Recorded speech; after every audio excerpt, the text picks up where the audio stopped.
The whole narrative there in terms of a team that needs a performance, a manager that's under pressure, feels kind of familiar to what Barcelona are going through. They play Benfica this evening away from home in Portugal. The game becomes so pivotal because of the way that they were humbled against Bayern Munich at home on match day 1. What are your expectations and what do you need to see from this Barcelona team tonight, Thierry?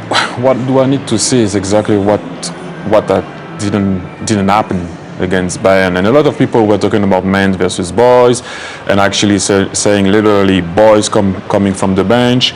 But people like that in Catalonia. They like to see the youngsters coming off the bench. What was a bit unusual is the system that they played, and what personally, as the little years that I played for Barcelona, but I know how they think. They didn't have a go. I've seen Barcelona lose against Milan 4-0. I've seen Barcelona lose against Dynamo Kiev at home in a group stage long time ago, 4-0. But they had to go.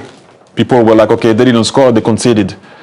They defended their box the whole game. That was, for me, shocking. You know, you can have a young squad. Is that have a different system for a Barcelona coach? Yeah, first and foremost, changing the system, it's kind of weird, right? And then you're passive like that. You defend your box. Barcelona, you can lose 4-0, you can lose 5, you can lose. Is that a sackable offence? Is it a sackable offence? I think because of the way it is right now at the club, it's okay because of Messi leaving, because of the money problem, because of everything that's happening. But for me, as a football lover, and especially the way that club should play and has played throughout the years, you can't defend your box the whole game and not have a go.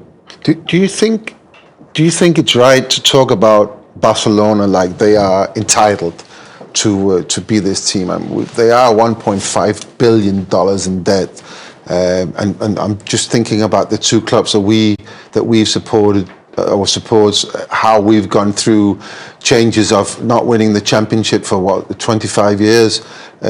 We are now in, I think it's our 9th season. We are big, massive clubs as well. And I won't say we accept going through this period, but we understand that this is a period of a transition. It takes time to rebuild that. Do you not think that we should talk about Barcelona in a different view and say, okay, they went that way and they ended up with that massive amount of debt, couldn't afford to keep, the key player Messi.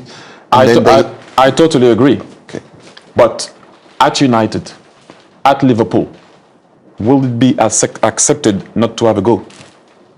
Whatever the current squad is, let's say you play at Old Trafford, you're telling me, even if you have a young team or not a young team, whatever the outcome of the game, you win or you lose.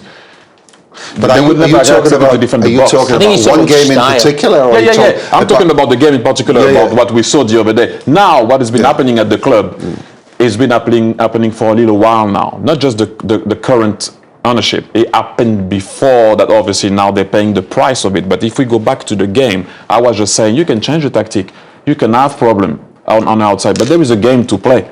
Have a go. That's the one I was saying, especially a team like that, or Man United, or Liverpool. I wish I could say Arsenal, but they're not in the competition. But you know what I mean. I know what you mean. There's something special about a Frenchman saying, have a go. I like it. You want me to say it again? Go on. Have a go.